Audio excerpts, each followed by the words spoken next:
5 to 10 ఇయర్స్‌లో మన personal life అయినా కానీ, మన ఎడ్యుకేషనల్ లైఫ్ అయినా కానీ, మన జాబ్ లైఫ్ అయినా కానీ, ఏ విధమైనటువంటి చేంజెస్ ఒస్తాయి సార్? చేంజెస్ చాలా వస్తాయి మ్యామ్. పక్కా. అది ఈవెన్ మన పర్సనల్ లైఫ్‌లో అయితే ఇప్పుడు ఆల్మోస్ట్ ఇప్పుడే చూస్తున్నారు. ఇంతకుముందు మీరు గమనించారో లేదో, ఇంతకుముందు మనం మాట్లాడితే లేదా మనం స్క్రోల్ చేస్తే, దాన్ని ఓపెన్ చేస్తే ఆ వీడియో రిలేటెడ్ స్టఫ్ వచ్చేది. అవును. ఇప్పుడు అక్కర్లా. ఇప్పుడు జస్ట్ వ్యూ చేశారనుకోండి ఒక 10 సెకండ్స్. హ్మ్. వ్యూని బేస్ చేసి వ్యూ వచ్చేస్తది బేస్ డేటా. చేసుకొని వస్తుంది. ఇంకా ముందు కొన్ని అయితే అసలు మీరు లోపల అనుకున్నవి కూడా వచ్చేస్తున్నాయి. మీరు గమనించండి, ఒకసారి చూస్తారు. హ్మ్. సిరి అలాంటివి వాడుతున్నాం అనుకోండి, హ్మ్. ఫోన్లు వింటున్నాయి మన మాట. మన ఆలోచనలు కూడా తీసేసుకుంటాయి. So exactly. అది మొత్తం దాన్ని బేస్ చేసి మనకు వచ్చేస్తుందండి.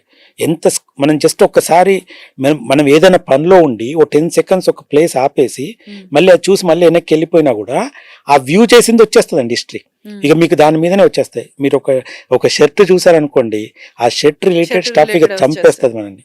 సో అది కంపల్సరీ. అది ఇంకా పెరుగుతుందండి. అంటే దీనివల్ల లాభం ఎంతో, నష్టం కూడా ఉందండి. కానీ ఇప్పుడు లాభం ఏమవుతుందంటే మనం ఇంకా సెర్చ్ చేయాల్సిన అవసరం లేదు. హ్మ్. నాకు ఎలాంటి షర్ట్ కావాలో నేను చూసేసాను. హ్మ్. ఆడు నీకు అలాంటి షర్ట్సే నీకు ఆడికి చూపిస్తున్నాడు. హ్మ్. మనం ఇంకా ఎక్స్ప్లోర్ చేయాల్సిన అవసరం రావట్లేదు. ఈజీగా అయిపోద్ది. ద సేమ్ వే ఏంటంటే ఇక అది అందులోకి వెళ్ళి బయటికి రాదు. హ్మ్. Until and unless you change that your హ్మ్. టాపిక్. అలా అయిపోయిందండి. మన తర్వాత హెల్త్ పరంగా అంటే నిజంగా కూడా హెల్త్ పరంగా చాలా చాలా చాలా చేంజెస్ వస్తాయండి. ఇది మనం పోయి ఒక డాక్టర్ దగ్గర మన ప్రాబ్లమ్స్ కొన్ని చెప్పుకున్నా, కొన్ని చెప్పం కావచ్చు. హ్మ్. కానీ ఎప్పుడైతే అది యాక్టివేట్ అవుతుందో, డేటా తీసుకుంటుందో, మన డేటాని అబ్సల్యూట్గా అది స్టడీ చేస్తుందండి. ఈ స్టడీ రిపోర్ట్స్ అండి ఇప్పుడు ఇది ఎలా చేస్తుందంటే నెట్వర్క్ మార్కెట్ నుండి ఇప్పుడు యుఎస్లో మెడికల్ రికార్డ్స్, హ్మ్. US research papers, foreign research papers ఇవన్నీ కూడా ఎవాల్యుయేట్ చేస్తుందండి.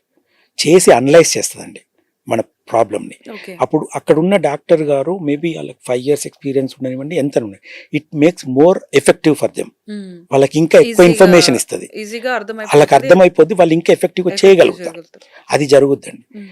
కానీ మళ్ళీ మనం అక్కడ మాత్రం సొంత ప్రయోగాలు చేయొద్దు. అది హ్మ్. కంపల్సరీ. సో అదే అంటున్నా, ఎక్కడ ఎంత వాడాలో తెలియాలండి. అప్పుడు మాత్రం దాని నుండి చాలా బెనిఫిట్స్ పొందగలుగుతాం. హ్మ్.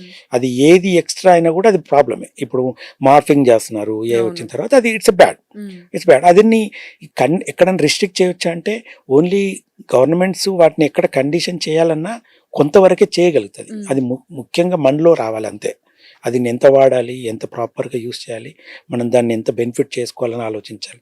అది everybody should think about it actually. హ్మ్. దీన్ని ఏ రకంగా వాడితే మంచి జరుగుతుందని ఆలోచించాలి. ఓకే. అదే వాడాలి.